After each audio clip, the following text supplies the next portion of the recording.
My husband saw a video of me making out with another guy. He made sure I paid for my mistakes. You ever been stuck between a rock and a very hard place? You know, not knowing what to do or how to act in a certain situation? Being in a place where you have to choose between two people, but it's just hard to get into that decision because your heart longs for both of them. I mean, they were doing different jobs in my life. I was actually in love with both of them, but in different categories. My life has been a roller coaster ever since I came to this world. I would have some good years and bad years.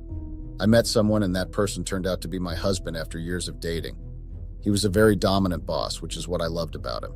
He was very superior and made me submit to every decision he made. He was a real man.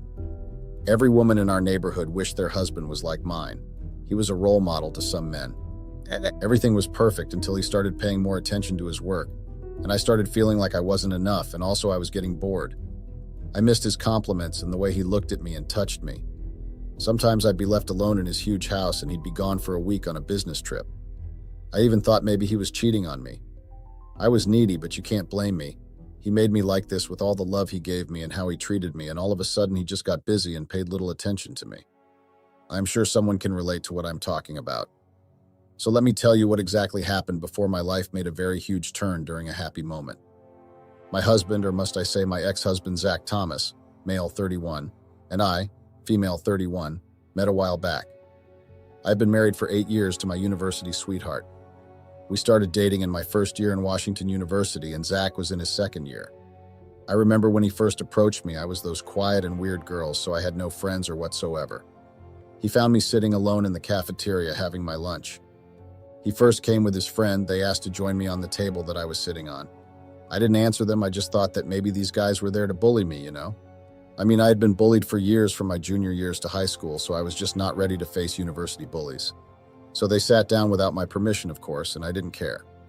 I had told myself that I was not going to allow anyone to bully me again. I was just ready for anything, but instead the guys were so nice to me. Zach and his friend kept coming to the table where I was sitting. They were really cool guys, and I found myself letting loose with them, and we started talking. Besides the shy, quiet, and weird side, I was very talkative when I am with the right people or in the right crowd. Since then, I became friends with Zach and his friend. I was really relieved to find out that they didn't want to bully me, but to be friends with me.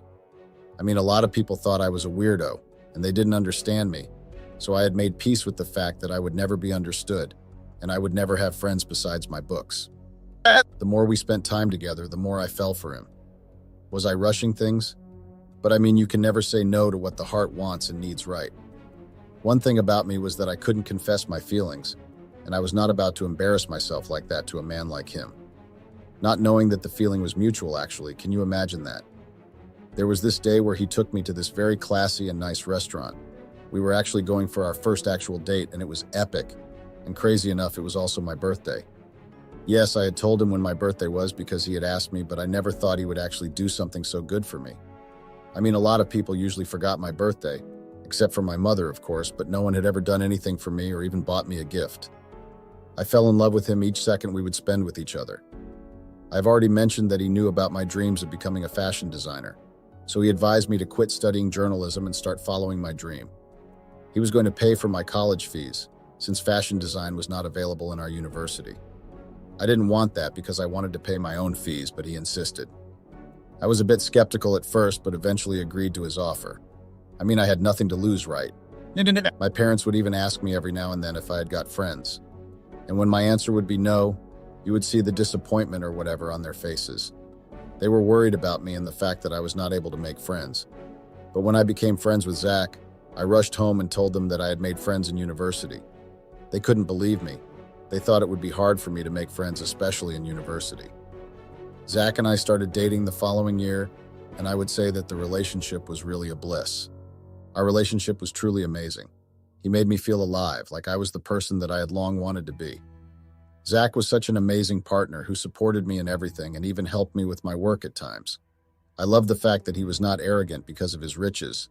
He was just a low-key successful person. He moved his family to Los Angeles. His father wanted to move in an area with an ocean view. Imagine the privilege. We shared a lot about ourselves and our goals. I considered him my best friend because he was a good listener, you know. He knew how to make time for me, well, until he didn't. We shared a lot in common. He was very business-minded and enthusiastic about what he does. He became my pillar. He would even take me to different places that I didn't even know of, introducing me to different people who were fashion designers. As much as I had the love of becoming a fashion designer one day, I had the skill and talent in designing clothes and bags, but my wish was to first go to fashion designing school, so I would get more knowledge about it and a qualification. After some months of us dating, he asked me to move in with him because the apartment I was staying in was a bit far from him and the college that I was going to attend. I was not sure about his offer. He had done a lot for me already, and I was scared that he would somehow become controlling if I agreed, so I asked for some time to think about it. As much as I wanted to move in with him so much, but my parents didn't like the idea, saying that I should get married first before considering moving in with him. I told him what my parents had said, and the guy didn't even waste much time. 1 month later, he proposed, then we got married 2 months after. He just couldn't wait for me to be his wife officially. I was just so happy as well, and I couldn't wait to spend the rest of my life. I knew that I had made my parents proud by moving in with Zach after our wedding. I really loved the man. Heck, I was just head over hill with him. Our relationship meant a lot to me. I was even ready to give him kids, but all that changed when he also started changing. I was the happiest woman. I got to be with the man of my heart. Guys, you don't know how much I loved my husband. Did I count the chickens before they hatched? I knew he loved me. He showed that to me in every way, and he made me the woman amongst others. At least he made me believe he loved me. Our relationship was a bliss. He wanted nothing about me, and he was somehow insecure, so he made sure to take me to and from college. I really don't know where he got that time, but I appreciated it a lot. I fell much deeper in love with him, Zach was like the source of breath. A day without him, it was really hard to survive. You can say that I was clingy. I always wanted my man next to me, But that changed when he started focusing more on his job and sometimes traveling city to city, or maybe outside the country sometimes. I would miss him so much since I would always stay behind because of school. A year passed, everything was still a bliss, and we were very inseparable. I passed my first year very well, thanks to my man for being the best. My dream was slowly but surely becoming a reality, and I couldn't be happier. My fashion design career had started booming. My husband had introduced me to some of his associates, and that was a great start for me. His associates then marketed my designs, which gained me a lot of clients, including some celebrities. My husband was the main reason I was that person I was. My fashion was outstanding. I even dressed some celebrities. It was bliss. A week after our marriage, we moved to an estate in Las Vegas. He once told me that ever since he was a child, he had always wanted to own a casino. So during his tech tour, he met someone who owned a casino and was very fascinated by his IT skills. You see the power of making connections. It really helps sometimes. They became friends, and he was invited to be a guest in his casino. He ended up telling him about his love of casinos, and they made a deal. I sat in a shop in the mall, and I hired young designers to work for me. If I wasn't at the shop, I was at home drawing or sleeping. It was sometimes boring because I had no friends. The only friend I had was my husband. That was when everything went in a different direction. He was always busy since his casino plan became a success. I loved his determination and enthusiasm, but I also needed his time, Well, time passed, and he got pretty busy to a point that I would only see him. 2 or 3 times a week, mind you, that it was during winter holidays. He didn't even come back home during the week of Christmas and New Year because it would get pretty hectic. I tried to complain about it because ever since he got the IT deal from a big law firm, he even forgot about my birthday, and it was really unusual and alarming. So when I complained about it, he told me that he was working for our future and our children's future. That was just a lame excuse to justify his absence and behavior. Or was I reading too much on everything? When I saw that my husband was no longer spending a lot of time with me, I started getting bored to the core. It was emotionally draining having to be patient for someone who had changed on you and made you feel unloved anymore. Sometimes I would visit my parents, but it would only be a day thing, not a sleepover. As much as I wanted to share what was happening in my marriage, I had no one to share my marriage problems with. I started going out on solo dates. The stress and tension was too much. Going out really helped me.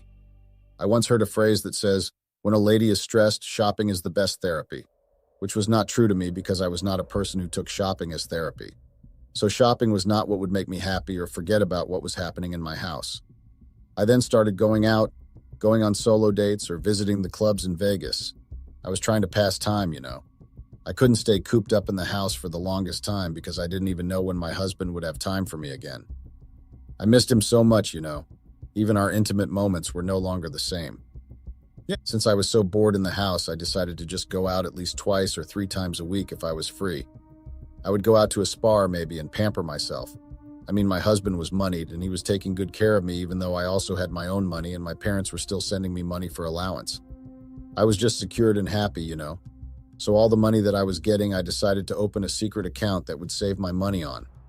My husband Zach would come back home tired, so I would sometimes wear lingerie to spice things up and bring some action spark into our lives again. But I would be wasting my time and effort for doing that because he would come back very tired and he would just take a bath, eat, and just doze off. What infuriated me the most was when he would just doze off during a serious conversation and always get tired after one round of our intimate moment. It was really a turnoff for me because I wouldn't reach my climax and he would leave me hanging and fall asleep. It was no longer fun in our marriage and I hated that. I mean, why introduce me to fun stuff and good things, then leave me hanging when I become an addict? I was just a weirdo and a shy girl who lived with her parents and had no friends or whatsoever. But I got involved with Zach. He introduced me to a lot of stuff that includes intimacy. He introduced me to it and I got hooked. I loved being intimate and being freaky with him just like how he had taught me. But he wasn't there anymore to satisfy my needs and desires. I didn't want to go outside my marriage and break my wedding vows, but I was driven by desires and greed, I think. Time passed, I was starting to enjoy my solo dates, going to check on my work, then visit clubs. It was somehow therapeutic for me and it made me kind of forget about my miserable marriage. I mean, we didn't even have children for Christ's sake, so what my husband was doing made me think that even if we were to have children, that means those children would also suffer to get his attention. I was somehow glad that we didn't have any children or the talk of having any children because they were going to suffer like I was. I started getting compliments from other men, as much as I wished I was getting those compliments from my husband, but I was starting to enjoy it. There is that great feeling and increased self-esteem and confidence whenever you get a compliment from someone, either your partner or a stranger. I had never even thought of cheating on my husband. I loved him too much to do him like that. But I had started wearing beautiful short dresses for him to bring back the spark, but he just wouldn't pay any attention to me. He would only give me a slight compliment. That would be it. I wanted him to touch me like he used to. Imagine being with someone you only see twice on weekdays. He comes home when you're asleep and lives early in the morning. When he is at home, he is in his office and he doesn't want to be bothered unless you bring him something to eat or snack on. I didn't know what to do anymore because he was not even paying any attention to my concerns. As much as I needed his time and attention, I was really concerned about his health. He was too attached to his work to a point that he would just lock himself in his study or small office room the whole day. I was really worried about him and the connection that we had was slowly fading. I had been patient for way too long. I mean, even the heart that loves also gets tired, right? And love alone was not enough if there was no connection and affection. We were more life room or housemates because we were staying in the same house, sleeping on the same bed, but the connection was no longer there. I had known there and then that I had really lost my husband, not to any lady or whatever, but I lost him to his work. Time passed, he started going on his business trips for months, leaving me in the house. What did he think I was getting attention from? So I went out more often. Well, more like going to clubs more often. The way I was so stressed, I almost got myself drinking anxiety pills because of the way my husband was acting. It was stressing me out. So one night I had decided to go to the club just to unwind. When I arrived, it was packed, and to find out that there was an event happening. It was a great distraction for me and my mind. I needed it, and I felt alive again. I forgot all about my marriage problems and my sudden changed husband. I drank carelessly to a point that I didn't even know my name. So I hooked up with some guy that I had met at the club, and we actually made out in one of the restrooms, not thinking and knowing that the guy was actually taking a video of us making out. Such a pervert. One thing I loved about myself was that I would always remember everything that I had done when I was intoxicated. But that night, even God was my witness. I was way out of it, and I didn't remember anything that had gone down. I hooked up with a guy called Steve Martin, male, 34. The guy was so funny, handsome, and he was just a breath of fresh air. We just clicked, the conversations between us were flowing. It was like we had known each other for a very long time. We had a great time together. Then from there, we became close friends. He became my shoulder to cry on. He gave me advice without judging me. My marriage lacked happiness, attention, affection, and time. That guy gave me all that. He made me feel alive and took me back to the times when my husband and I were still getting to know each other. We drank, danced, and ate. It was a lot of fun. I felt alive and free again. I felt like I was my old self. Not that I was going out and getting drunk, but I was free and happy. I missed being my old self, not a jailed wife. Was I wrong to choose myself for once? Steve's personality was matching my expectations. We had some drinks, and before I knew it, we were in a car. His car, to be specific. We made out in a car, and it was a great experience for me. I really loved the way he was doing me, the way he touches every sensitive spot on my body. I just couldn't get enough of him. What he was doing was just so magical and on top of the world. The man really knew how to explore a woman's body. Steve and I couldn't get enough of each other, so we ended up doing more than one round that day. Since then, we have formed some kind of a relationship or an affair. We would meet up in our secret spot outside Washington because I was kind of scared that my husband would somehow find out about my affair with Steve. And if he was to find out, I should be expecting the worst. My husband, or must I say my ex-husband, may be the sweetest and humble guy ever. But when he gets angry, the world would have floods and tornadoes, all of it at the same time. My affair with Steve was purely and strictly an intimate affair. No feelings were involved. I knew that I loved my husband so much and I wouldn't want that to end. I loved Zach. In fact, I still love him so much, and I don't think there would ever be someone that I would ever love like I love him. My marriage meant a lot to me. I know that what I did was very stupid and selfish of me. I had not only jeopardized my marriage, but I had broken my wedding vows that I had made in front of my whole family. I committed adultery knowing very well that I was married. I had thought that maybe I was the problem. I started doubting myself. I had thought that maybe I was no longer enough for him, or I had changed and got ugly. What was I supposed to think? I started having low self-esteem. I was sinking deep into depression, but luckily I had Steve to destroy me from my sorrows. He was everything and more. I told my parents about what was going on in my marriage, and the advice I got was, in marriage you have to be patient with your husband. Just make sure not to make something that would drive him away from your marriage. I didn't understand that kind of advice because it was useless and pathetic.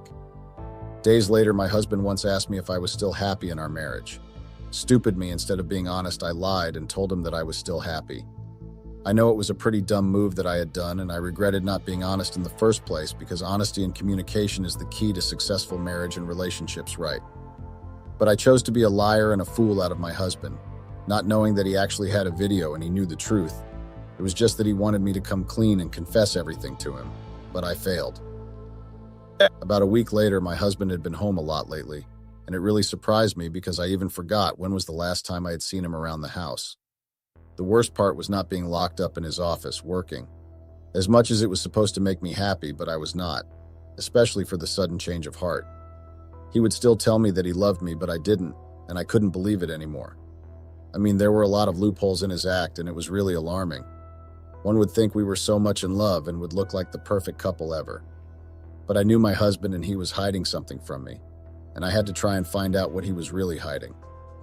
I was so unstoppable. I was just hooked in the lovemaking that I was doing with Steve. I didn't care much about my husband anymore. I mean, I had got on my feet and I was getting what I had been desiring for the longest time.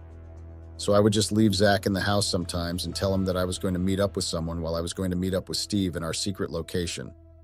Little did I know that the bubble that I was in would soon be busted and it was not going to be very nice. I had changed, you know. The way I was doing things was really not the shy and weird Tamia, myself. I became the person that I would not even recognize. I had started lying a lot to Zach about my whereabouts, and I would wear revealing clothes. I'm sure Zach would see that I was lying about where I was going at times because of the way I was wearing and where I said I was going to. I really don't know what was happening to me, but whatever it is that was happening, I totally regret it. It changed me in the worst way possible. Even my parents would be concerned about me. But little did they know that I was actually having an affair with a guy who drove me crazy with his intimate action. One day I had lied to Zach about where I was going. Forgetting that I had married the IT specialist, I didn't know that he had access to my phone, though I had once suspected since he loved sitting on computers a lot. I told him that I was visiting my friend Lawrence, not knowing that he already had information of where I was going. So I met up with Steve in the restaurant. We went there to order something to eat before going to our secret spot. It is a 30 minutes drive from my marital house to the restaurant. If I knew that on that day the universe wouldn't be on my side, I wouldn't have gone to meet up with Steve. Steve and I got into our secret location, and without wasting any time, we got into what we did best. We made so much of S****, and it was so wild. It was like we knew that it was going to be our last day together. The way things were happening, I should have known that something big was going to happen, but with my nonchalant self, I didn't even notice. I was just so caught up in a small bubble that Steve and I were in. We were really enjoying each other's time and affection. That time, Steve and I were deeply in intimacy. We were doing all those nasty and freaky things. Steve really knew his things and had a lot of experience in this intimacy department. He knew what he was doing. It was like he was trained, you know. The way he was so gentle with a woman's body, it was like he had learned it from the book or at school. Somehow I wished that it was at least my husband who was doing all those things to me, but it was just a random man that I had got from the club, and that man called himself Steve. As we were chilling, after we were done with our intimate sessions, Steve started confessing his feelings for me, which shocked me because I took him as just my destruction, my intimate partner. I couldn't understand his sudden developed feelings. I rejected him and told him that I was married and he was just my intimate partner, and that was it. I didn't see him in the way he was seeing me. The guy did the unthinkable and blackmailed me to at least spend 2 nights at his house, or become his booty call if I didn't want my husband to find out about the times I had been spending with him and telling him about my marriage problems. I was so surprised by his sudden change I didn't know what to do because he had been recording all our conversations, which I didn't know about. I had no control over the situation. I didn't want my husband or my parents to know about my affair with this man. I just couldn't believe that Steve would do me like that. I mean, I had thought we were just having a good time and just having fun because he was also engaged to be married. What we were doing was not supposed to be happening, and it was not supposed to even start. Him and I had broken our homes and jeopardized our relations. So I didn't and couldn't understand why he would suddenly get attached and decide to confess his feelings for me. Since I had decided to just cut all contacts with Steve and focus on my marriage, I told myself that I had a lot to lose if I were to continue playing Steve's puppet. A week later, Zach came back looking angry. He didn't even tell me what had made him angry. He slapped me and called me names. I was so confused and shocked by his outburst until he told me that he knew about my floozy ways with the guy I met at the pub. Since that day, my life became miserable. I was paying for the stupid decisions that I had made. My only sin was trusting a stranger and telling him about my marriage. Worst part, even if I tried to deny it, Zach had proof, which meant that the guy had sent him everything because I got him arrested since he was starting to harass me, and he got out within 6 months. I thought he was not going to bother me anymore since it had been a year. I didn't think he would come back and I would be stuck in the middle of everything. So I was just chilling at home, going through some Netflix. Zach had moved out of the house without saying a word, only the time when he was calling me names and telling me that he knew about my floozy ways. I really missed my husband so much as some of the words that he had said to me stung, but I knew that I had deserved them. I mean, I had done the poor guy wrong, and I somehow found myself in a sticky situation with my affair. A few days later, I received a call from an unknown number. I first hesitated to answer it, but eventually I did, hoping that it would maybe be Zach because I had been trying to reach out to him. I wanted to apologize and maybe try and fix our marriage. To my surprise, it wasn't the person I had expected, but it was my worst nightmare, Steve. Steve called me and asked me to rush to his house. He has been held hostage and I need to help him. I didn't want to help him, but I somehow found myself telling him that I would be in his house in 30 minutes. He then spoke in a quivering and scared voice and told me that my husband was going to murder him. I had to try and come earlier. I didn't wait any more time. I just took the car keys and went straight to Steve's house, and I got the shock of my life. I saw Zach standing beside Steve, who was bleeding so much. I tried asking Zach to take him to the hospital at least, but the husband of mine didn't even want to listen. Instead, he just told me to join the fun. Can you imagine that? I had really thought I knew Zach up until that day. I saw a very different side of him, a scary side of him, and I was somehow regretting even getting married to him, but my heart still loved him. What do you call that? I pleaded with him to calm down and reconsider his decision of wanting to hurt people because they had done him wrong. I think I infuriated him more when I said that because he slapped me with the back of the gun that he was holding. I didn't even know that Zach owned a gun. I was so surprised and scared. I didn't know the person who was in front of me. As if that wasn't enough, he took a hammer and hammered his hand with it, saying that he was fixing the hand that was busy exploring people's wives' bodies. What Zach was doing was really gruesome and heartless. The poor guy kept apologizing and begging to be freed. Zach was so heartless, and I couldn't believe that I had been married to a monster all those years. After he hammered Steve's hand, he wanted to cut off his fingers, but I asked him not to do it. Instead of listening to me, Zach came to me and told me to ride Steve the way I was riding him behind his back. I had thought that my husband had gone crazy, and it was really frustrating and scary. I just couldn't believe that he would actually say that to me. I had thought he loved me, but I guess I was wrong. Zach shot Steve on his knees and told him to never blackmail people for something that he was also part of. He also told him that he wanted to see how he would ride people's wives without legs. I was tired of crying and begging Zach to stop. Everything was just traumatizing for me. I couldn't continue watching it any longer because I fainted. It was too gruesome and I was scared of what he would do to me. I woke up in a hospital. The first people I saw were my parents and Zach. I didn't understand why Zach was there after everything that he had put me through. The trauma that he had caused me. Little did I know that he was actually in the hospital to give me divorce papers. I saw disappointment in my parents' faces, and I would actually say that my mother's eye would haunt me till my last day on earth.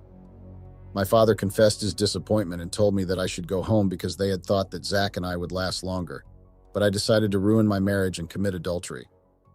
My mother asked where her quiet and shy daughter wasn't. I couldn't answer any of their questions, and I was already feeling guilty and regretful because of what I had done. A few days after I was discharged and I went back home, I missed Zach so much and I wished that I had done things differently. Maybe I would still be in my marital home and happy. Even today, I still miss Zach a lot. I had also tried contacting him, but I think he had changed his numbers or he had blocked my number. I just don't know what to do. Yes, he has shown a very scary side of him, but I still love him, and I want to go back to him. What should I do? I sometimes think there's no such thing as a happy ending and forever after. What happened to talking things out and trying to fix things nowadays? Let me share my worst marriage experience ever. I got married to one of the world's most handsome, successful men. I thought, this is it. I'm officially taken and off the market. Looks like I jumped a gun on that one. Everything was perfect. The love, the gifts. He was my Prince Charming. My husband and I were a happily married couple. We had been together for several years, building a life filled with love, trust, and mutual respect.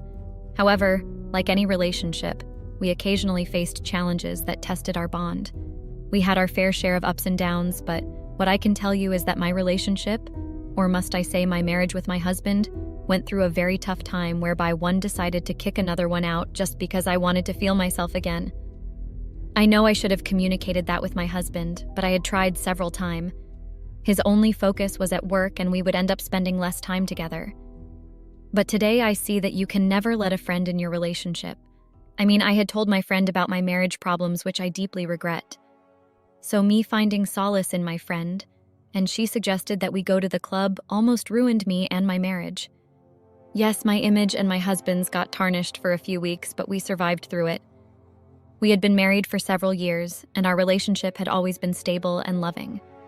However, our seemingly blissful life took an unexpected turn one Friday night.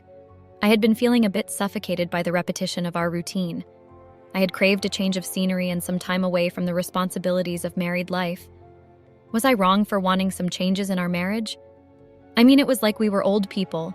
Well, he was old since he was almost in his 40s, but I was still young, and I wanted to do what young people like me do and experience things, I shouldn't have listened to my friend. Alfred and I had been married for several years and had always enjoyed our strong and loving relationship. We were dedicated to our careers and often found solace in spending quality time together. However, as time went on, I began to feel like my personal freedom was slowly slipping away. Redditors, please tell me what I should have done if one was to find themselves in the very same situation that I was in. What were you going to do? No judgments, please, just tips and advices. I, 28, got married to Alfred Morgan, 36, owner of Morgan's Inc. He owns properties around the world and also has shares in other people's companies that are progressive. People think he is wealthy because of his surname. We are from New York City. We met at Starbucks. I was getting coffee for my terrible hangover, and here he was looking fancy in his suit. I accidentally bumped into him and spilled coffee on him. He just said, "Someone had a fun night." As I was trying to wipe off coffee from his suit, I was so embarrassed. He just looked at me and said, "It's okay, you'll have to take it to the laundry." So we went to his office where he had a spare suit. I felt like a maid, and also embarrassed as he gave me his suit and a piece of paper with his address on it. I made the delivery on the 5th floor at Trump Tower. His apartment was clean, and the view of the city, I was amazed in my mind. I was like, who's this guy? He came as I was looking at the view and offered me coffee and said, "Make sure you don't spill this one." And this is how everything started, from a good conversation to seeing each other more often. I do not know how we dated. It just happened. We went on for years until he popped the question, "Would you marry me?" I couldn't believe it. At that time, we were in Venice in Italy. This man proposed on the boat. What a dream. I said yes immediately. I mean, who would say no? He's wealthy and successful. My life was secured. My husband and I were the perfect match. He was a loving and caring man who worked hard to provide for his family, and he was a very handsome, kind-hearted man who took care of his home and loved me as his wife dearly. Our wedding wasn't exclusive. We had family and friends over only. I was finally off the market and married to the most successful man. I didn't once think of the code and conduct that comes with this marriage. I literally forgot I was marrying a high-value man. Alfred respected his reputation and image. He was very strict when it comes to how you hold yourself and how you appear in public. You have to always be holding yourself up high and make sure to wear decent clothing. I respected all his rules and made sure to follow them. I didn't do that to maybe please him or whatever, but I did it because I loved my husband, and I wouldn't want to be the one to ruin his image and reputation. But to tell you the truth, as years passed, I was slowly getting bored in my marriage. I felt like I was in a cage and I was cuffed like a wild and dangerous animal. Everything I did it to make Alfred happy and didn't think about my own happiness. I was like a submissive priest's wife who would always make sure not to ever do something that would make people question my husband's image and reputation. I couldn't handle it any longer as it had become too much for me. Alfred was always busy to the point that he would spend time with me maybe 2 times a month, if not less. He was always on the road, traveling to meetings, conferences, etc. I would go with him to some of his trips, but the more I went to them with him, I realized that those kinds of events were not really the cup of tea that I would drink. They were too serious, and some of Alfred's associates were intimidating and scary. So I was not comfortable on his trips. The only thing I would enjoy was spending time with him and shopping. I addressed his trip's comfortability to Alfred, and luckily he didn't have a problem with me staying behind while he attended them. What I really loved about my husband is that he was really understanding and somehow a very good listener. He doesn't go all Judge Judy or Dr. Phil on you just because you had confided in him. He would always tell you the truth that you will need to know. He was a straightforward person and never sugarcoated. So one Friday night I had been longing for some action. I was bored in the house. Over the time that I would spend in the house, it somehow became too big for me. So that Friday I had called my friend Emily, female, 28. It had been a very long time since we had last caught up, so I asked if she was available, and to my fortune, she agreed. So I decided to meet up with my friend Emily for a night out on the town. As I left to enjoy my evening, I had no idea of the storm that would be waiting for me when I returned home. Unknown to me, Alfred had been dealing with his own insecurities and fears of losing the spark in our relationship. And he had gone to some business conference that was supposed to take the whole weekend. I had expected him on Sunday late or Monday morning since he had gone to another country. Little did I know that I should have expected the unexpected, the surprise. Alfred had developed a tendency to overanalyze every situation, leading to a heightened sense of jealousy lately. So before he went to the conference, we had an altercation, a very heated one at that. Well, I had addressed my issue of being bored in the house and that I needed to find myself and live like my age mates again. I also told him that I felt like I was in prison because I couldn't do anything that I loved just because I was protecting his image and reputation. I did not sign up to be the house's built-in furniture or his lap rat. After my confession, it was like I had poured petroleum in an already blazing fire. So Emily suggested that we visit the club, since I had complained of being always cooped up in the house with nothing to do except for doing house chores and checking if my hair salon and spa was going well. Over the years, I had opened a hair salon and spa to secure my future just in case Alfred was to change on me. So as Emily and I were in the club, we had a lot of fun that night. I had informed Alfred about my plans, expecting him to understand and support me like he always does when I tell him about our future, or my future goals. We drank like fishes drinking water. I felt like I had been missing out a lot and it was time to get my groove back without tarnishing or disrespecting my husband's image. To my surprise, Alfred reacted negatively. He became upset and expressed his disapproval of my decision to go out without him. I was taken aback by his sudden change in attitude, as they had always encouraged each other to maintain our individual friendships and interests. Till today, I am still asking myself why people change when they get married. I'm saying that because during the dating or getting to know each other phase, one person becomes carefree and stress-free. We explore things together, but when I say I do in front of the priest, God, our families and friends, everything changes. None of what we once did when we were doesn't apply when we get married. How unfair is that? I drank like it was my first and last time drinking. I was so grateful for Emily for suggesting that we go out because it was what I had needed. To be carefree and stress-free, I needed to live my youthful life to the fullest before I reached my 30s. The way I was intoxicated, I couldn't remember some of the things that had happened that night. The only thing that I remembered was drinking and dancing, especially dancing on top of the club's table. It felt so refreshing and great to finally be myself and do things unapologetically. Little did I know that during all the good vibe and carefree night, someone was actually taking a video of me, which was the one that had got me in trouble with Alfred. So, when I arrived home late that night, Alfred was consumed by a mix of anger and insecurity. As I was about to enter the front door, I heard the sound of my husband's voice. He was furious and shouting at me. He couldn't believe that I had disrespected him and his image. On top of that, I stayed out past midnight. He accused me of not caring about him or our marriage and insisted that I pack my bags and leave immediately. He couldn't understand why I would choose to go out without him, and his mind immediately jumped to conclusions. In his vulnerable state, he let his emotions get the best of him and made a rash decision. Alfred thought I was going to wait for him to beg his God Almighty to approve of us to live a little in our marriage. I mean, I had already addressed the issue and he decided to burst onto me, then went to whatever conference that he had gone to. He didn't think that he had married someone 8 years younger than him, and I was not about to act like a retired nurse and wait for grandchildren to visit me. I was still young and I needed to live my life. That was what he didn't want to understand. Just because I was married to him didn't mean that I should be a prisoner in this marriage. He also needed to let loose a little so that he won't age early and eventually pass away while he hadn't enjoyed his life. I loved how dedicated he was with his work, and he wanted everything to be perfect in his businesses, but he needed a break, though it wasn't what he wanted. I didn't like the fact that he was too attached with his work to a point that he would forget that he had a life to live. Alfred confronted me about my night out, accusing me of betraying our trust and disrespecting our relationship, his reputation, and the vows I had made in front of our friends and family. I didn't understand what he was talking about at first, as I didn't think that I had disrespected anything in our marriage. I tried explaining to him that I had gone with Emily, and I did nothing wrong that would ruin our marriage's image and vows. As I kept explaining and apologizing, he decided to show me a video of me dancing on top of the table and the part where I was dancing with some random guy. Mind you, I didn't even remember dancing with that guy, and Emily was not even showing on the video. Which made me look like a liar and a deceiver.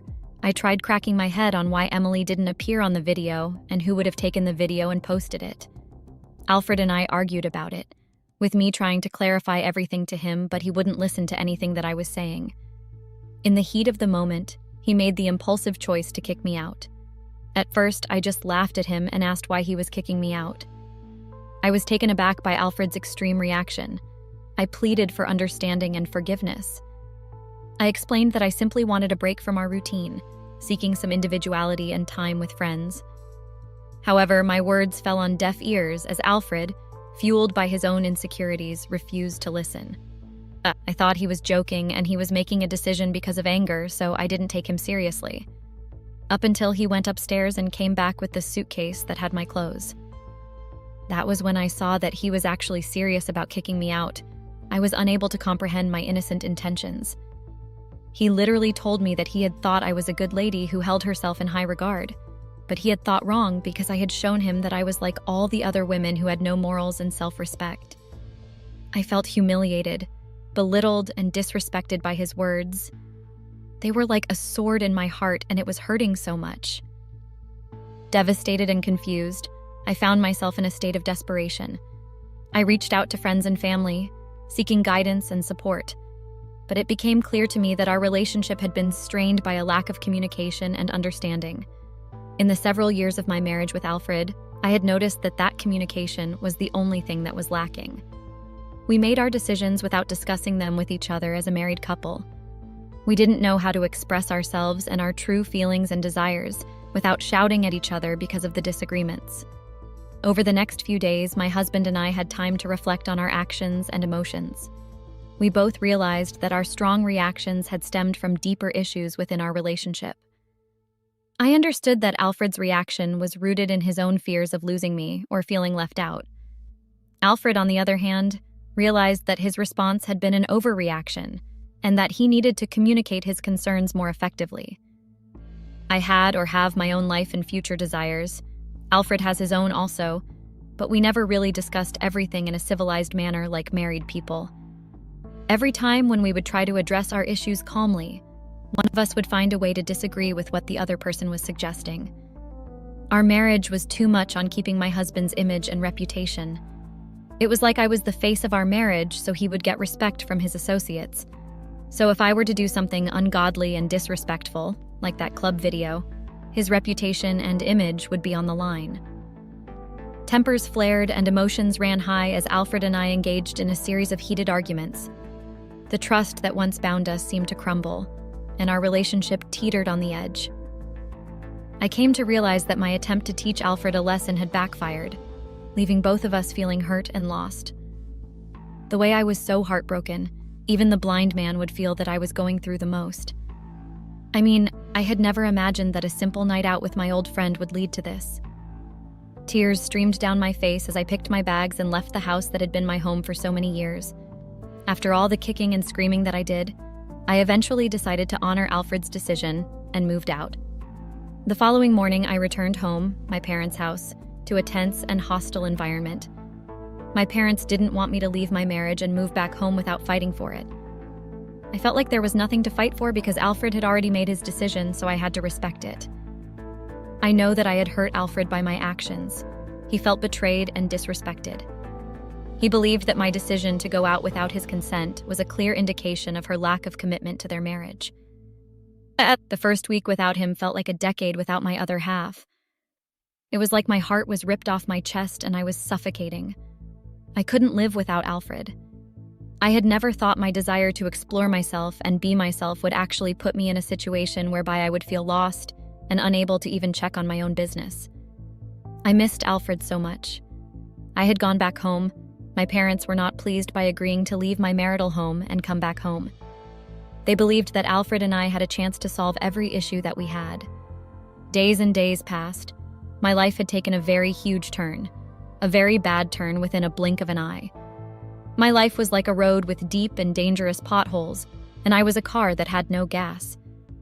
Its goal was to reach the petrol station to fill the petrol, but it got into that deep and dangerous pothole that damaged all the tires of the car. Well, that was me. I was the damaged car.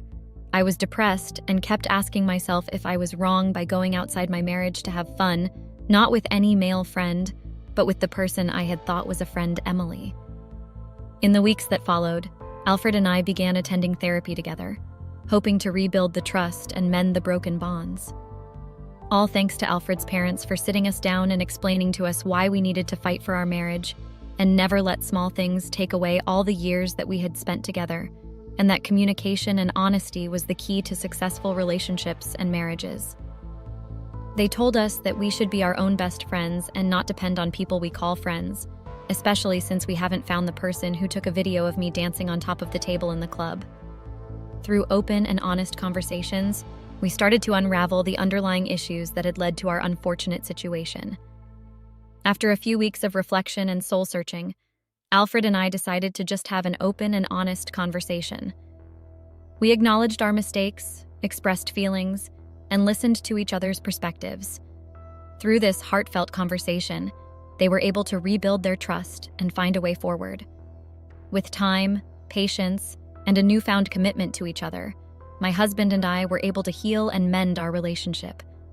We even learned the importance of clear communication, trust, and allowing each other the space to grow as individuals while maintaining our love and commitment as a couple. I somehow understood the importance of communication, compromise, and empathizing with my partner's feelings. Realizing the gravity of the situation, I had decided or suggested seeking professional help. I reached out to a couples therapist who specialized in communication and trust building. Through therapy, both my husband, and I were able to express our feelings and fears in a safe and controlled environment. Determined to mend our relationship, I initiated open and honest conversations with Alfred, expressing my deep regret and willingness to work things out. Over time, we slowly rebuilt the trust and understanding that had been shattered. Through therapy and self-reflection, both Alfred and I learned valuable lessons about the importance of compromise, effective communication, and the need for personal growth within a relationship. We actually recognized that change requires effort from both parties and committed to rebuilding a stronger and more resilient bond. As weeks turned into months, Alfred and I worked tirelessly to rebuild our relationship. We learned to communicate our needs and fears openly and honestly, recognizing the importance of trust and understanding. Through therapy, we had discovered the underlying issues that had contributed to our current predicament and made a commitment to address them together. Alfred and I had learned a valuable lesson about the importance of communication, understanding, and compromise in a relationship. We eventually realized that while it is essential to maintain individuality, it is equally important to prioritize the needs and feelings of each partner. From that day forward, we made a promise to always support each other's personal growth and cherish the bond we shared. While our journey was far from easy, my husband and I managed to find our way back to each other, armed with a newfound appreciation for our relationship's complexities and a deeper understanding of each other's needs. I have decided to confide in you Redditors so you can advise me. I am stuck in between love and my happiness. I don't know if I did the right thing to fix things with Alfred and compromised my own happiness. Please tell me what you think. Because I love my husband so much, but at the same time, I would sometimes feel like I had let myself down, like I had failed to fulfill what I wanted and chose to fix my marriage instead of finding my own happiness. Please help.